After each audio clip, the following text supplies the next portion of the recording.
À l'heure actuelle, où de plus en plus le football s'industrialise et se mute en produit marketing à outrance, nombreux sont ceux à oublier les bases, les racines du football moderne, à savoir les clubs et leur histoire. Cap aujourd'hui en Espagne pour parler du plus basque de tous les clubs espagnols, l'Athletic Club de Bilbao. Situé au nord de l'Espagne, au cœur de la province de Biscaya et plus particulièrement de sa capitale Bilbao, aujourd'hui forte de ses quelques 350 000 habitants, son célèbre musée Guggenheim, son théâtre Arriaga ou encore son pont Zubizarreta, qui est le pont blanc en basque, l'Athletic Club est un fier représentant du Pays basque et de sa culture. Cependant, à l'instar de nombre de clubs de foot aujourd'hui, le club doit son origine à des Anglais, et plus particulièrement des travailleurs du nord-est de l'Angleterre, plus exactement de Sunderland. Ces derniers fondent au début des années 1890 le Bilbao Football Club. Ils y affrontent alors régulièrement des jeunes basques issus de la bourgeoisie. En 1898, ces derniers fondent l'Athletic Club. En 1903, les deux clubs de la ville fusionnent.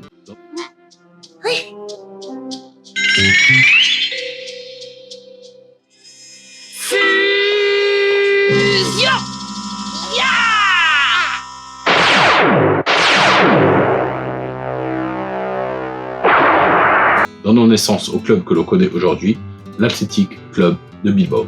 Et le club connaît des débuts, ma foi, plutôt prometteurs, remportant notamment la Copa d'Espagne, la Copa del Rey, en 1901, 1902 et 1903, et sont finalistes, mais finalistes malheureux, à chaque fois en 1904 et 1905, tombant à chaque fois contre le Real. Entre 1910 et 1921, le club continue sa marche victorieuse, remportant le trophée 4 fois. Notamment grâce à son attaquant de l'époque, Rafael Moreno Aranzadi. Mais vous le connaîtrez certainement mieux sous son surnom, Pichichi. Et oui, en effet, c'est à lui que l'on doit le nom donné au trophée du meilleur buteur de la Liga chaque année. Une Liga, justement, créée en 1928. Et à cette époque, le championnat d'Espagne, donc, comportait 10 équipes, dont 4 basques. Une compétition que le club ne tardera pas à gagner sous l'impulsion de leur entraîneur de l'époque, Fred Petland. Déjà victorieux en Copa del Rey en 1923, et grâce à qui le club enchaînera 2 doublés Coupe Championnat en 1930 et 31. Une performance déjà impressionnante qui aurait pu être portée à 4. En effet, le club remporta la Coupe en 32 et 33, mais terminera à chaque fois second de la Liga, toujours derrière le Real. Au cœur d'une Espagne des plus instables politiquement et socialement, le club est contraint de changer de nom. En effet, en 1941, le club devient Atlético Bilbao, des suites d'un décret ordonné par le général Francisco Franco, bannissant l'usage d'autres langues que le castillan en Espagne à cette époque. Et malgré ces temps des plus difficiles, il faut bien le dire, le club, lui, continue d'être performant, réalisant en 1943 un nouveau doublé Coupe Championnat, son 5e titre de champion à l'époque, puis remporte la coupe devenue Copa del Generalissimo à la place de Copa del Rey en 1943 et 1945. Et si le club est si souvent victorieux à cette époque, elle le doit particulièrement à son attaque de feu, à sa BBC, sa MSN de l'époque. À cette époque, elle était notamment composée de José Luis Panizo, Rafael Irando Venazio, Agustín Gainza et notamment Telmo Zaroneida. Auteur de 294 buts en 13 saisons, dont 38 lors de la seule et unique saison 1950-1951. Un record qui a duré plus de 60 ans et qui sera donc battu que 60 ans plus tard par Messi et Ronaldo. Cependant, si le club est aussi performant dans ses jeunes années, elle le doit aussi et principalement à sa politique sportive qui est appelée la Cantera et qui à l'époque était assez unique, il faut bien le dire, en Espagne et même en Europe. Car elle se basera principalement sur son centre d'entraînement et son centre de formation. J'y reviendrai un petit peu plus tard. En 1954, l'entraîneur slovaque du FC Barcelone, Ferdinand Docic, est recruté.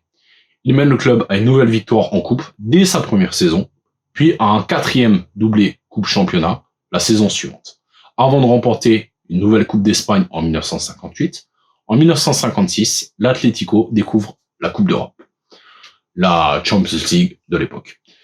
Il y éliminera notamment le FC Porto et le Budapest Honvéd, que vous ne connaîtrez peut-être pas comme ça, mais qui était alors à l'époque le club d'un certain Puskás, avant d'être éliminé par Manchester United en quart de finale. Le club basque remporte une 20e Coupe d'Espagne en 1969, puis une nouvelle en 1973, mais n'affiche plus sa domination d'antan. Malgré tout, le club atteindra quand même la finale de la Coupe UEFA en 1977, mais s'y inclinera face à une légende, le gardien Dinosov, entraîné à l'époque par Trapattoni. Elle s'y inclinera à cause de la règle des buts marqués à l'extérieur. En effet, à cette époque-là, la finale se jouait en match aller-retour. Le club retrouvera ensuite son nom, suite à la mort de Franco en novembre 75 et redeviendra donc Athletic Bilbao. En effet, dès le mois suivant, le drapeau basque Ikulina est déployé par les capitaines José Ángel Iribar et Ignacio Cortabarria au centre du terrain avant le match opposant Bilbao et Real Sociedad. Real Sociedad qui deviendra le rival régional du club. C'est à noter que cet événement est important pour le club. En effet, c'est la première fois que le drapeau fera son apparition depuis la mort de Franco, chose qui était alors illégale à cette époque, sous sa dictature. En 1981, le club confie son équipe première à un ancien joueur qui était alors entraîneur de la réserve à ce moment-là, Javier Clemente. Grâce aux anciens, tels que Dani et à leur jeune génération, composée notamment des Ismaël Iturbi et Andoni Zubizabarreta, oui, ceux qui a à l'OM actuellement, Clemente permet au club de retrouver son standing et le haut du tableau. Il permettra notamment au club de remporter le championnat en 1983 et un nouveau doublé Coupe Championnat en 1984. Ce sera alors le dernier titre de champion du club. En effet, Clemente partira en 1986 et ses successeurs, nombreux, tels que par exemple Juppe Heynckes pour le plus connu, ne parviendront pas à rééditer cet exploit. Au cours des années 1990, le club décidera un certain assouplissement des règles de la Cantera. En effet, l'Athletic accepte dorénavant des joueurs basques, c'est-à-dire ayant au moins un des deux parents purs basques, à condition qu'ils aient une partie de leur origine provenant de la province de Bilbao, ainsi que des joueurs espagnols ou non, formés dans cette même région.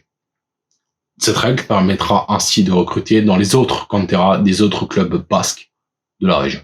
En 1995, notamment, l'Athletic fait signer le jeune de la Real Sociedad, Joseba Estebarria, surnommé El Gallo, le coq, à cause de ses provocations et de sa tête haute, ce qui tend considérablement les relations entre les deux clubs. L'entraîneur français, Luis Fernandez, est recruté en 1996.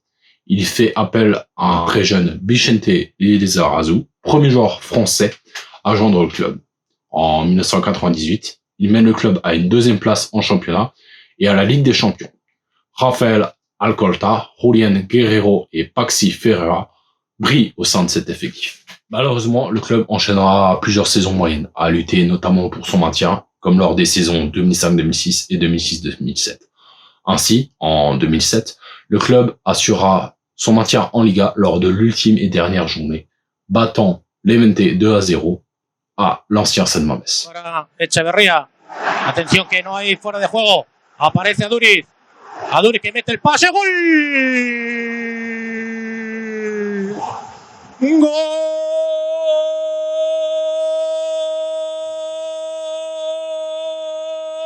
Y mete entre líneas para Joseba Echeverría. Atención que no hay fuera de juego. Joseba Echeverría que mete el centro. ¡El balón!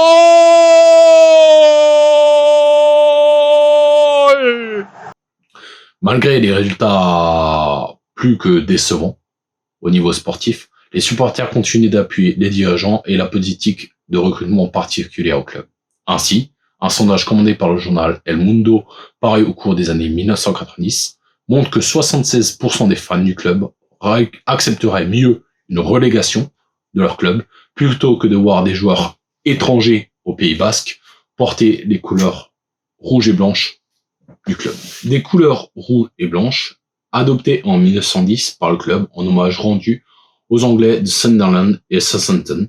En effet, c'était de là que venaient les fondateurs du club, des ouvriers anglais, donc, issus de l'industrie navale. Alors que les premiers maillots du club étaient, eux, rayés bleu et blanc, des couleurs intéressante à noter, car ces mêmes couleurs qui deviendront les couleurs du club rival, le club de San Sebastián Real Sociedad, dont on a parlé un petit peu plus tôt, tout comme le stade de San Mamés, surnommé la cathédrale du football, et qui doit son nom à un martyr chrétien, ma foi, plutôt badass. En effet, pour la petite histoire, il fut entre autres brûlé au torse avec des torches enflammées, mais rien n'atteignit l'adolescent. En espoir de cause, son bourreau ordonna de jeter Mamés au fond de l'eau avec une masse au plomb attachée au cou afin de le noyer, histoire d'être bien sûr. Mais pendant que l'on conduisait vers le lieu de son supplice, donc Mamés, un ange l'enleva et le porta sur le mont Argé, une montagne proche de Cesare où il puisse s'abriter et se reposer. Il restera 40 jours dans cette retraite. Pour tout, on l'a quand même brûlé, on a voulu le noyer, faut pas déconner. Peu de temps après, Mamés descendit à Cesare et fut mis en jugement. On l'accusa alors d'être un magicien qui avait des pouvoirs sur les bêtes sauvages et il fut condamné. On prépara alors son supplice, une fournaise, dans laquelle il devait être jeté. Mais Mamés courut lui-même dans les flammes qui ne firent aucun mal. Il restera 3 jours et en sortit indemne.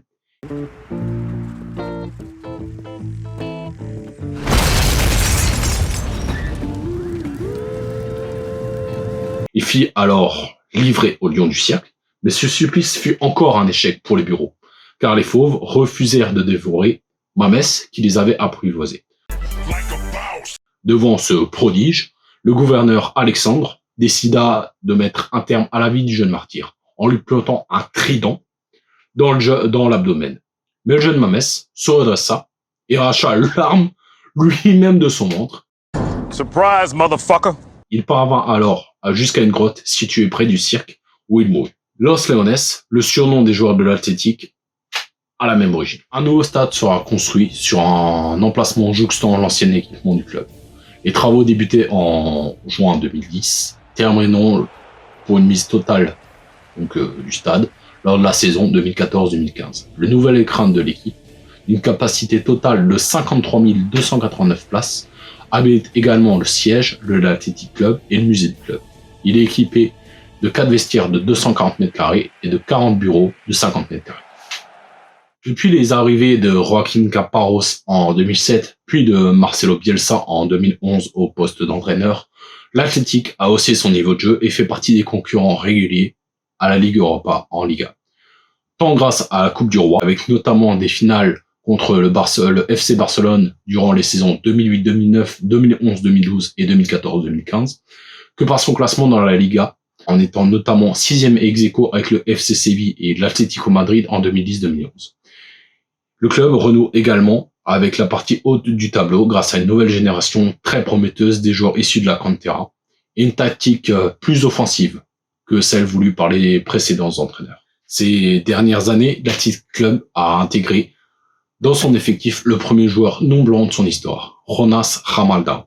Né à Baracaldo, dans la banlieue de Bilbao, ce joueur de père angolais a fait ses classes au centre de formation et devient à l'âge de 14 ans et 8 mois le premier joueur non blanc à porter le maillot de l'équipe première du club basque, lors d'un match amical contre le SD Amore Baita. Mais ne laissera pas un souvenir impérissable, contrairement à un autre joueur non blanc qui intègre l'équipe première, Inaki Williams. Joueur d'origine ghanéenne, né au Pays Basque, il deviendra même le premier joueur noir du club à marquer lors d'un match officiel face au Torino en février 2015 lors des 16e de finale aller de la Ligue Europa, lors de la saison 2011-2012.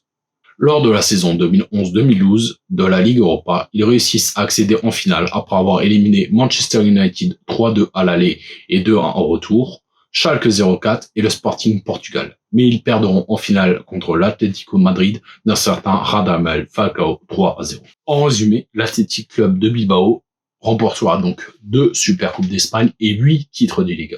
Une Liga où il évolue depuis sa création en 1928. En effet, il est le seul club avec le Real et le Barça à n'avoir jamais été relégué en 2e division.